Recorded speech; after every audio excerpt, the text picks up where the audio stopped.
사람들이 하나님을 믿지 않는 별 핑계가 많습니다.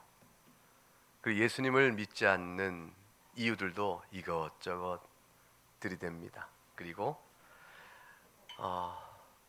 죄의 정욕대로 살아가는 자기 인생에 대해서 합리화를 해나갑니다. 그 중에 하나는 표적과 관계된 것이죠. 하나님이 계시다면 표적을 보이라 라는 것이고, 또 하나는 하나님 계시다면 그 계시된 사실을 합리적으로 논증해보라 라는 것입니다. 표적은 초자연적인 것이고 합리적 논증은 이성과 경험 안에서 설명해보라 라는 것입니다. 사실 부활은 초자연적인 것이요, 이성과 경험을 뛰어넘는 일입니다. 그래서 누구도 그런 일이 있을 것이라 생각할 수가 없습니다. 그럼에도 불구하고 성경은 분명한 부활의 사실을 이곳저곳에서 기록하고 있고 그것을 우리에게 믿을 것을 말씀합니다. 그런데 이것을 믿을 것이냐 안 믿을 것이냐는 것은 성경에 기록되었던 사실 외에 합리적인 논증을 통해서 그것이 증명돼야 되겠다라는 식으로 논증해서 풀 수 있는 문제가 아닙니다. 성경은 그렇게 해서는 이 사실이 믿어지지 않기 때문인 것을 압니다. 부활을 믿는 것, 그것은 자신의 이성 심령이 주 앞에 있으면 믿게 되는 일이라고 근본적인 부활의 신앙과 그렇지 못한 것의 이유를 성경 그렇게, 그리고 거지 나사로가 있었습니다. 둘 다 죽습니다. 부자는 음부에 갑니다. 고통스러운 것이에요. 악인의 영혼이 가는 것이죠. 거지 나사로는 주님 보시기에 의로운 자였던지라 그의 영혼은 낙원에 이르게 되어지고 아브라함과 함께 되어졌습니다. 영혼이 고통받는 음부에 간 이 부자가 괴로워 견디지 못하면서 결국 아브라함이 이렇게 말하죠.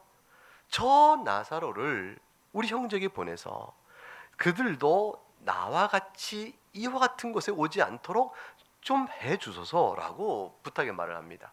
그러자 아브라함이 말하기를 모세와 선지자가 이미 그들에게 있으니 그들의 말을 들으면 되는 것이라. 그러자 이 부자가 말합니다. 아니, 그렇지 않습니다. 그들이 그렇게 말을 안 들을 겁니다. 그렇지만 죽은 자 가운데서 그들에게 가는 자가 있으면 그때는 저들이 회개하지 않겠습니까? 그러자 아브라함이 말합니다. 모세와 선지자의 말을 듣지 아니하면 비록 죽은 자 가운데 살아나는 자가 있을지라도 구원을 받지 아니할 것이라. 표적이 하나의 말씀으로 받지 않는 자에게는 표적이 표적으로서 역할을 못한다, 그 말입니다.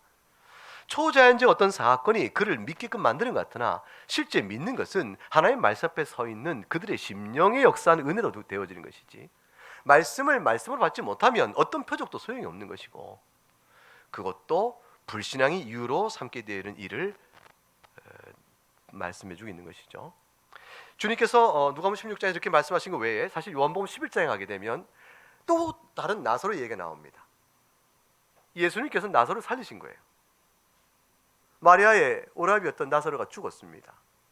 예수님께 그 소식 듣고 머물다가 갑니다. 나흘이 되면 이미 시체가 다 썩어서, 그래서 소용이 없는 지경까지 이르는데, 즉 다시 말하면 어떤 소용이 없냐면 유대인 관습에 의해서 사흘째 되는 날 전에 향품 처리해야 된다. 나흘째 완전히 썩어버린다. 이건 뭐 멸망길로 인집이 간 것이죠. 냄새가 썩어 나는 것이죠.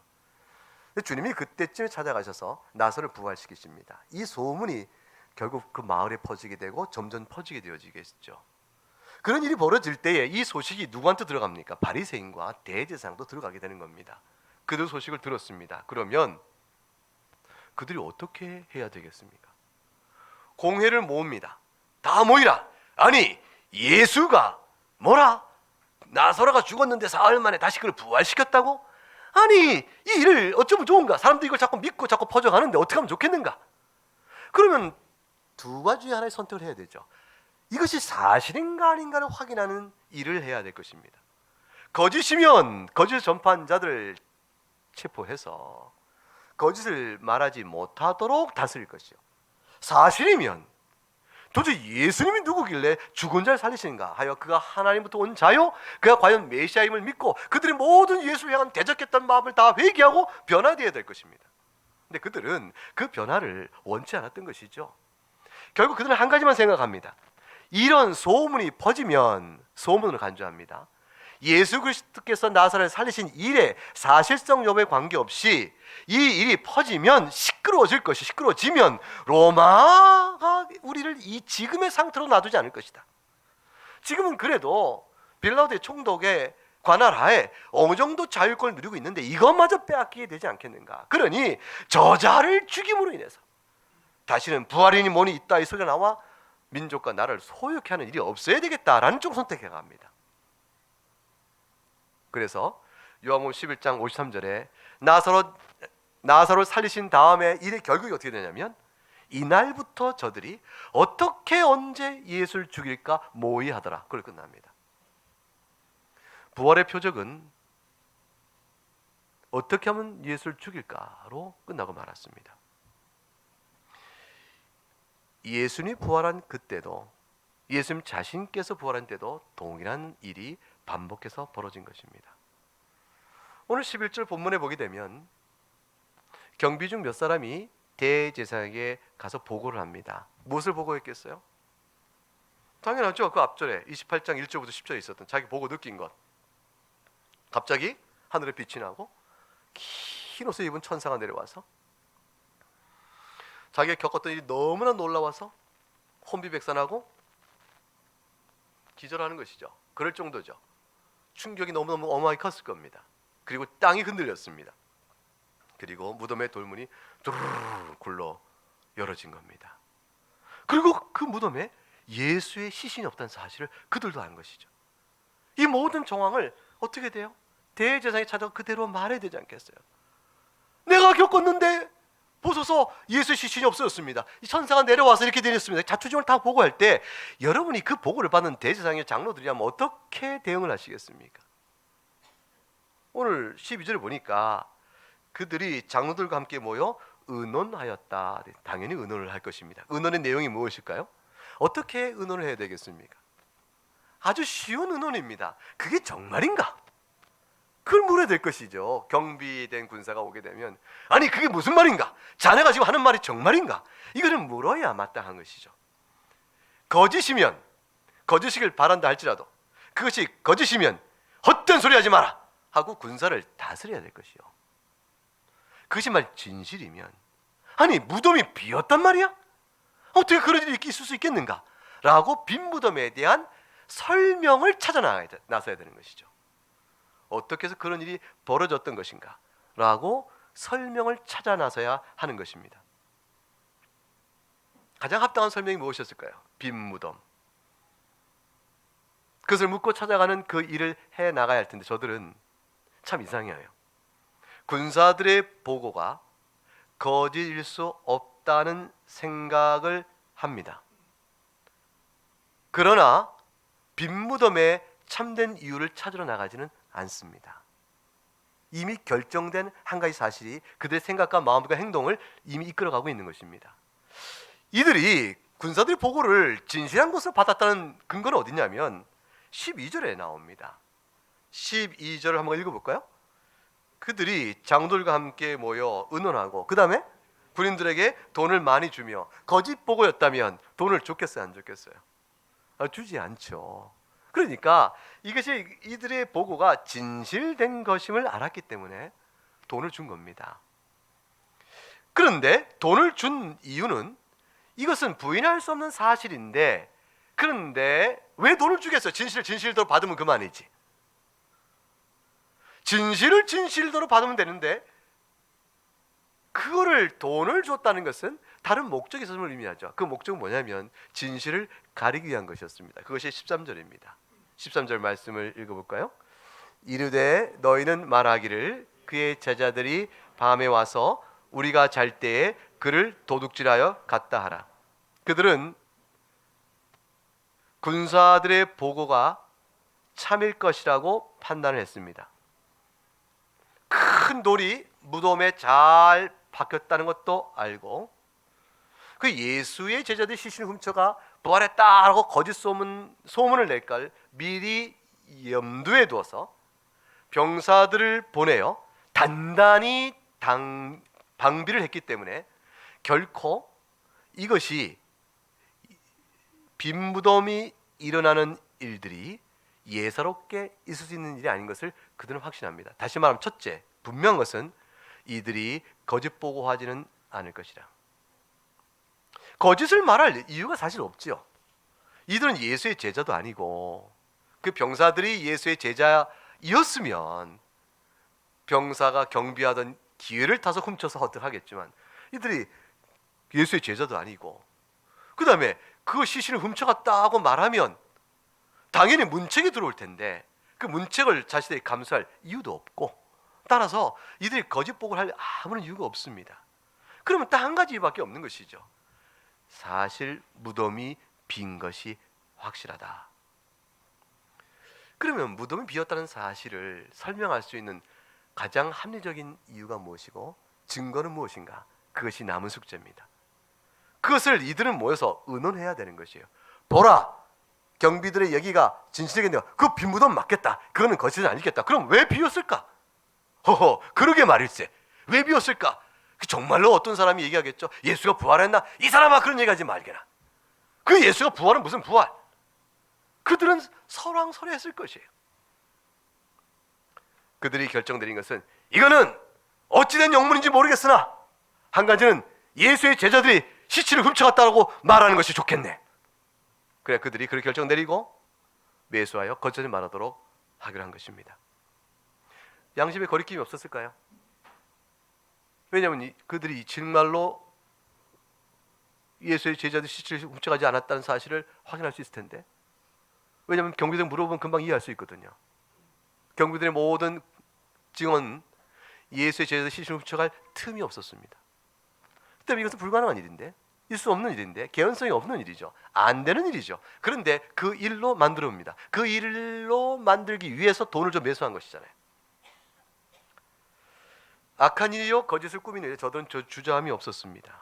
그들의 관심은 예수님이 정말로 부활했을까? 빈 무덤에 참된 이유를 찾아가는 데 있지 않고 그들의 관심은 어떻게든지 이 일로 인하여 소요가 일어나지 않고, 따라서 자신 스스로 얘기한 대로 로마의 세력이 자신들이 그나마 누리고 있는 기득권마저 찬탈해가는 그런 시끄러운 일 자체를 피하고자 하는 것, 그리고 예수를 죽인 자신들의 죄가가 불법함이 드러나지 않기를 바라는 것, 어쨌건 예수님이 부활했다면 그 앞에 회개를 해야 될 텐데 회개와 그를 하나님으로 섬겨가는, 하나님의 아들로 예비하는, 그리스도를 예비하는 모든 일에 대해서 거부하고자 하는 마음이 굳었던 탓이죠.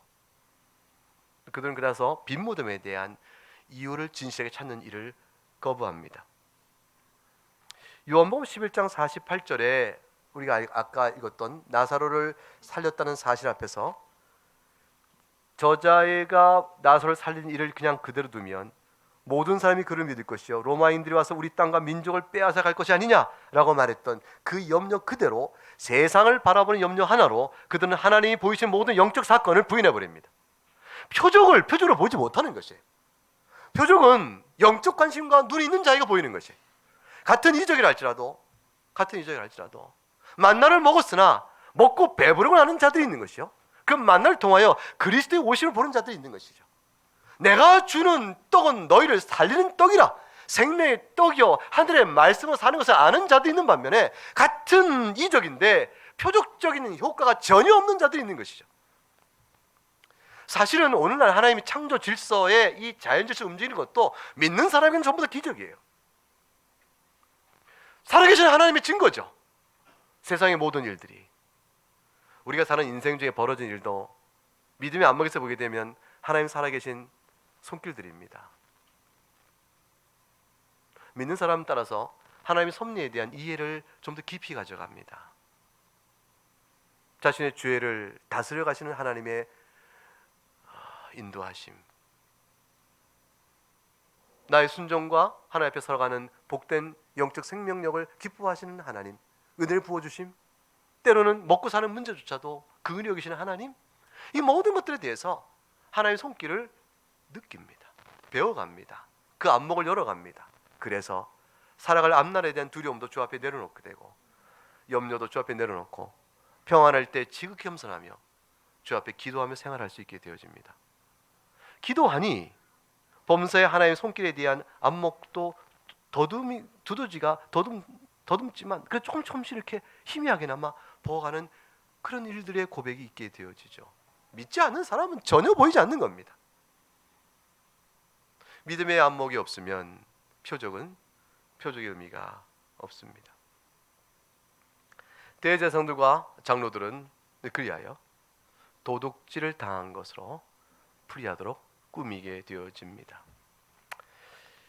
왜 도둑질 당한 것을 했을까요? 빈 무덤에 대한 설명을 해나갈 수 있는 다른 것도 있을 터인데, 빈 무덤을 보고 설명하는 것은 예수님이 부활했거나 아니면 도둑질이라 이 선택해서 도둑질로 설명했습니다. 그런데 사실 예수님이 부활이 아니라고 말한다면 어떤 설명이 빈 무덤을 설명하기에 가장 좋겠습니까? 자, 예수님의 무덤을 열었는데 거기가 비어 있습니다. 그러면 첫째 한 가지 가능성은 예수님 스스로 부활하여 그곳을 나가신 겁니다. 또 하나의 가능성은 뭐냐면 외부로부터의 손길입니다. 두 가지 가능성 외에 빈 무덤이 될 수 있는 가능성은 없습니다. 그러니까 예수님이 그 안에서 갇혔으나 스스로 부활하여 나가셨거나 아니면 외부에서 돌을 굴려 그 시신을 빼어왔거나 둘 중에 한 가지 외에 어느 경우가 빈 무덤을 설명할 수 있겠습니까? 그러니 저들은 부활을 부인하거나 부활을 애써부터 인정하지 않고자 하였기 때문에 그들의 선택은 무엇이냐면 진실에 관계없이 시신을 훔쳐갔다는 답 외에는 다른 답을 내놓을 수가 없는 것입니다. 그것이 진실이냐 아니냐의 판단이 아니에요. 병사들이 와서 보고한 내용은 이러이러했습니다라는 모든 보고의 내용 전체는 예수의 제자들이 시신을 훔쳐간 게 아닙니다. 그걸 보고한 것이에요. 빈 무덤이 생겼습니다. 이것은 예수의 제자들이 훔쳐간 게 아니에요. 우리가 경비를 잘못 써서 예수의 제자들이 훔쳐간 것이 아닙니다. 그것이 아니라니까요. 이것은 천사들이 나타난 것이고 지진이라서 굴러간 것이고 가보니 빈 무덤이 되어 있었으니 이것은 저기서 설명할 길이 없습니다. 한 가지 설명은 정말로 예수가 말한 대로 부활한 것인가요? 그게 그들의 보고인 것입니다. 그것이 진실이죠. 그런데 그것을 부인하고 저들이 말한 보고의 진실성과 정배치된 또 다른 하나의 가능성, 외부에서 손이 들어와 밀어내고 끌어냈다, 훔쳐갔다, 그거 외에는 다른 답을 내놓지 않고 그것으로 거짓을 포장해버린 겁니다. 만일 스스로 부활하여 나가셨거나 아니 외부로부터 도움을 받아 나가셨거나 이 두 개가 아니라면 어떤 경우가 가능성이 있을 수 있을까요? 다른 것들은 생각해봐야 소용이 없다는 것을 너무 잘한 것입니다. 첫째 하나는 뭐냐면 예수님이 실제는 안 죽으셨다. 십자가에 달리셨으나 안 죽으신 것이다. 숨은 좀 붙어 있었던 것이다. 그래서 죽은 줄 알고 예수님을 이렇게 내려놓은 것이다. 그러고 나서 무덤에 돌을 딱 넣어놓고 이렇게 딱 했는데 한 3일 지나니까 동굴 바람이 시원하고 또 적당한 온도가 돼서 어째 그랬는지 3일 동안 계시다가 눈을 탁 뜨고 내가 여기 왜 있지? 라고 일어나신 것이다. 그래서 주님이 스스로 깨어나 일어나서 나가셨다. 잠깐. 아니 그렇다면 그러면 십자가에서 죽었을 때 예수님이 정말로 죽었는지 병사들은 확인도 안 했단 말인가? 그러면 이미 무릎을 꺾어서 저들의 죽음을 빨리 이루게끔 해야 하는데 예수님이 무릎을 꿇어 보니까 이미 죽은 것을 확인하고 무릎을 꺾지 않았다는 말씀은 도대체 뭔가? 그 옆구리를 찔러서 피와 물이 나오게 한 것은 또 무엇인가? 빌라도가 죽었느냐 물었을 때 죽었나이다가 말했던 저들의 보고는 무엇인가?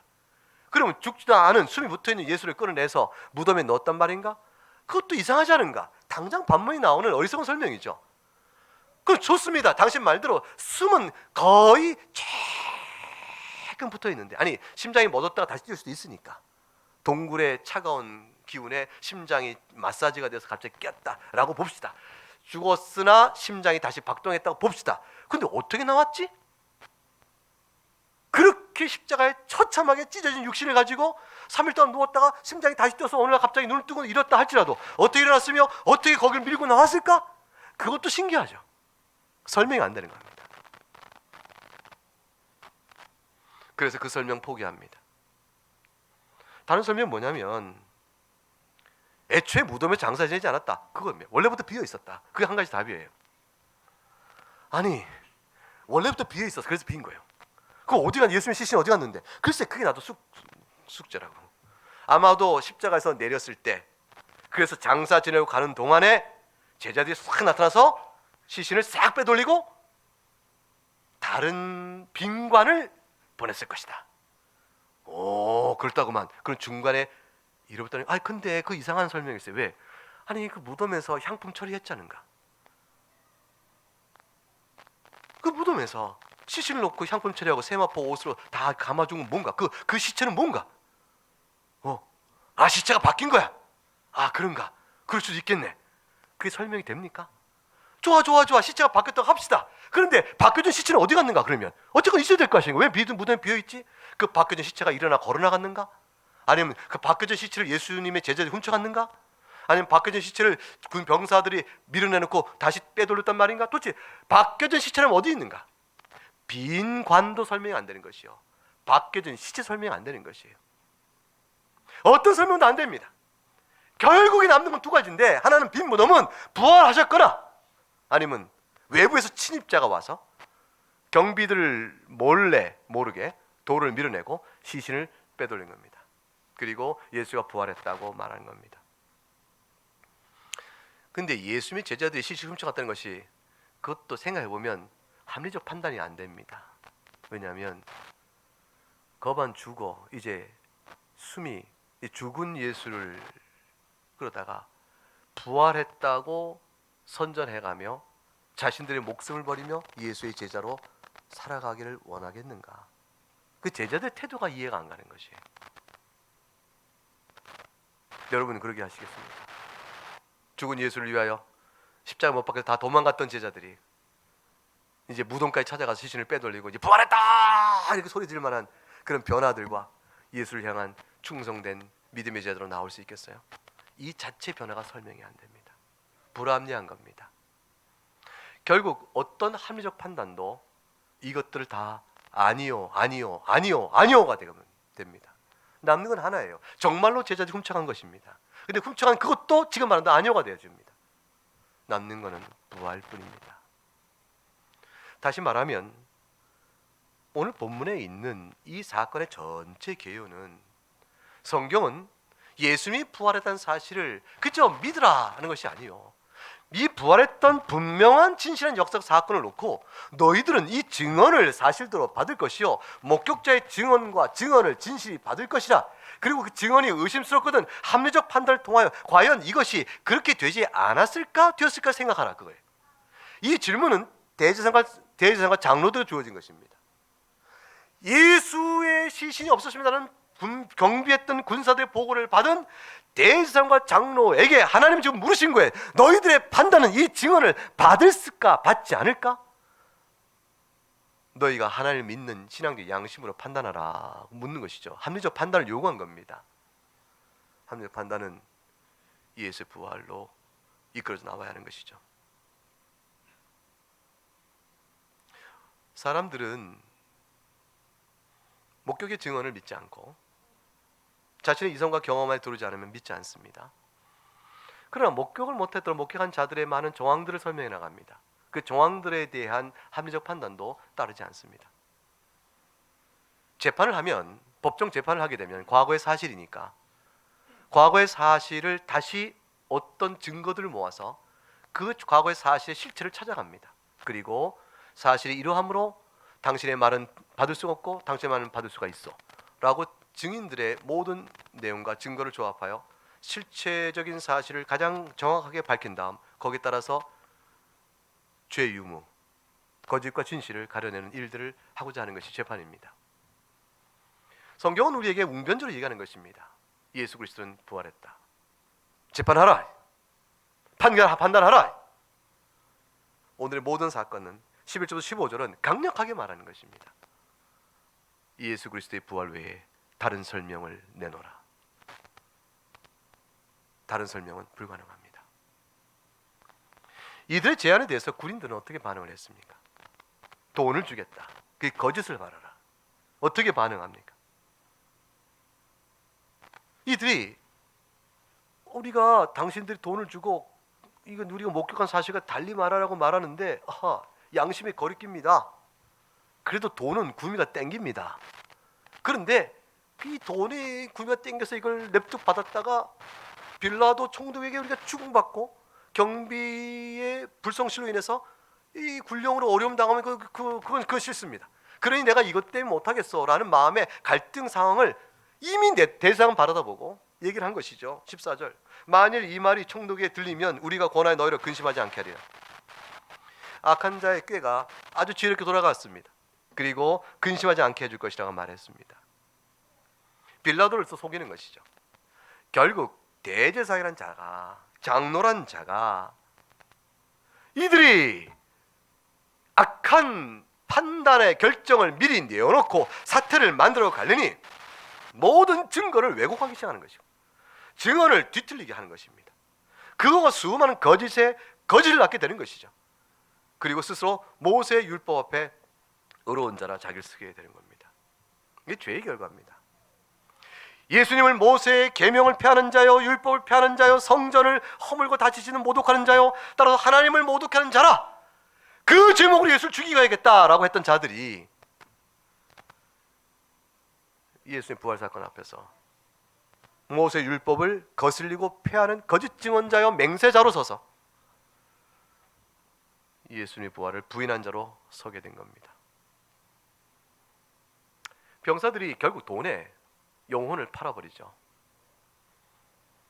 병사들 입장에서는 최초의 그리스도의 부활의 증언자가 될 수 있는 영광의 주의가 기회가 찾아왔었어요.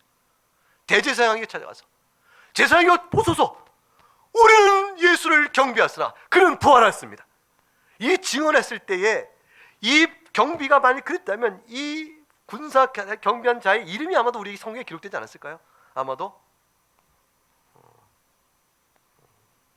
내가 순간 제 이름을 댈 뻔했어요. 아마도 그 이름이 기억될지 몰라요. 대사장이 시끄럽다! 경비를 서라고 했더니 이제 엉뚱한 소리 하느냐? 아니요! 보소서, 내가 겪은 일 다 보소서. 이것은 무엇을 설명합니까? 예수 부활 외엔 설명이 안 됩니다. 나는 똑바로 보쳐 섰으며 누구도 틈타지 못했으며 예수의 제자들의 어디에서는 알리바이를 찾아보시오. 곳곳 사람 풀어보면 예수의 제자들이 어디든지 다 할 수 있는 일이에요. 결국 여인들만 겨우겨우 새벽 미명이 왔던 것과 불과합니다. 그들이 돌을 굴러낼 힘이 없다는 건 뻔한 일이고, 병사들은 진실한 보고를 토대로 자신들이 위협받지 않고 근무태세가 분명했다는 사실을 말하면서도 예수의 부활을 말할 수 있는 은혜의 기회를 받은 자였어요. 그들은 거절해버립니다. 거부합니다. 무엇 때문이죠? 돈 때문이었습니다. 세상에 살아가는 종족 하나가 그리스도의 부활의 증인되는 그 영광을 버렸고 그들도 영원히 살 수 있는 은혜를 버렸습니다. 정말 만일 나중에 이들 가운데 양심이 찔려서 그때 받은 돈 다 돌려주고 예수 이름 부르고 사도 앞에서 회개하고 이래서 살게 구원받는 일이 이 중에 누구라도 있었으면 좋겠어요. 모르죠. 알 수 없는 일입니다. 하나님의 긍휼이 이들에게도 미친다면 제사장 계열에서도 예수 믿고 나온 사람이 있었으니까 아마도 이들에게도 그런 애가 있을지도 모르겠습니다. 그러나 저들은 돈 때문에 멸망의 자리에 서서 거짓말의 아비인 마귀의 선지자, 마귀의 앞잡이가 되기로 자처해버린 겁니다. 진리의 선지자여 진리를 선포하는 자가 될 것이냐, 거짓을 선포하는 자가 될 것이냐. 양갈래길 속에서 그들은 거짓을 선포하는 자가 되고 만 것이죠. 그리하여 15절 같이 읽어보겠습니다. 군인들이 돈을 받고 가르친 대로 하였으니 이 말이 오늘날까지 유대인 가운데 두루 퍼지니라. 몇 년을 복되게 살았겠어요. 저들이 그 돈 소중히 들고 거짓말하고 몇 년을 행복하게 살았겠어요. 정욕대로 만족하며 살았겠어요. 병들어서 그 다음에 죽었을지도 모르는 일이요. 장수해봐야 몇 년 더 살았겠어요. 짧은 한 인생 동안 정욕의 눈이 머물고 복된 진리를 목격하였으나 그를 거부하며 어떤 인생 살자고, 무엇을 선택하자고, 특별한 무슨 인생이 있다고 그 인생길로 가서 영원한 지옥의 멸망으로 빠져버리냐 그 말이에요. 내 지성이 그래서 허락지 않는다고 말하겠습니까? 이들은 목격자였습니다. 지성이 허락을 하는 게 아니라 지성이 강요하고 있어요. 이들의 증언을 들은 대제사장과 이들도 뛰쳐왔어야죠. 대제사장과 장로들이 막 달려왔어야죠. 누구가 어디로? 무덤으로 왔어야죠. 아니 무슨 말인가? 확인하러 왔어야죠. 와서 본 순간 열린 무덤에 빈 무덤 보고 이 일을 어떻게 설명할 것인가? 대제사장은 기도했어야죠. 그리고 답을 얻었어야죠. 예수가 바로 우리가 말했던 메시아 그분이구나. 그러면 살았을 텐데 어떤 영화 어짜고 합리적 판단이요 정직한 하나님의 엄숙한 손길 그 분명한 증거의 제시 앞에서도 외면해버린 겁니다. 안 들은 거예요.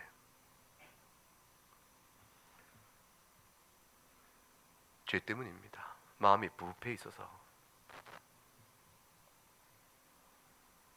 하나님을 마음에 두기 싫어하고 하나님을 미워하니 하나님께서 표적을 보여줘도 소용이 없고 진리를 들어 가르쳐도 소용이 없고 정황적 증거가 합리적으로 이렇지 않은가 아무리 해도 설득되지 않는 겁니다. 마귀 편에 그냥 서가는 겁니다. 그러다가 어느 세월에 지나갔는지 한 인생이 휙 가고 죽게 됩니다. 돌아보니 용서받지 못한 죄들만 잔뜩 쌓아놓은 채 인생을 마감하는 것이죠. 그때 가서 하나님 앞에 증거가 없었다고 말하겠습니까? 그때 가서 예수님을 믿을 만한 증거가 어딨다고 없었으니 내가 안 믿었다고 얘기하면서 뻗대겠냐 하나님 앞에서. 미련한 자요 어두운 자요 우매의 무지함이 실로 커 짐승 것 같다. 시편에 나온 얘기 표현 그대로 그런 자인 것입니다. 우리가 그런 자이었습니다. 근데 우리가 바뀐 겁니다. 우리는 성경을 진실로 바라보고 지금 약간의 설명을 드렸지만 11절에서 15절 이 5절 안에 담겨있는 이 정황의 내용을 가만히 앞뒤로 생각해 보게 되면 예수 그리스도의 부활이 얼마나 웅변적으로 울리고 있는 사실을 우리는 이제 이해하고 받고 고백하는 자로 바뀌어 있습니다. 무엇이 우리라고 부활을 믿는 자가 되게 만들었습니까? 우리 자신의 죄성이 아니요? 우리 자신의 능력이 아니요? 하나님께서 우리를 사랑하여 우리를 바꾸신 겁니다. 중생의 은혜를 베푸신 것이요 말씀을 들을 때 깨닫도록 이끌어내신 것이요 이제 우리는 신자로 그 복된 부활 영생을 바라보면서 사는 자로 하나님의 자녀로 우리를 만들어 주신 것입니다. 그 은혜를 깊이 감사하며 날마다 찬송하며 생활 속에 두려워하지 말고 군인들처럼 돈 하나 때문에 진리 팔아먹지 말고 대제사장처럼 기득권과 자신의 정욕의 만족 때문에 그리스도의 모든 증거를 부인하는 자가 어리석게 되지 말고 이제 새 사람이요 교회 백성으로서 살아가는 그 믿음의 자랑스러움이요 또 믿음의 결단이요 그 위로와 평강이 여러분 모두에게 넘칠 수 있기를 주의 이름으로 축복합니다.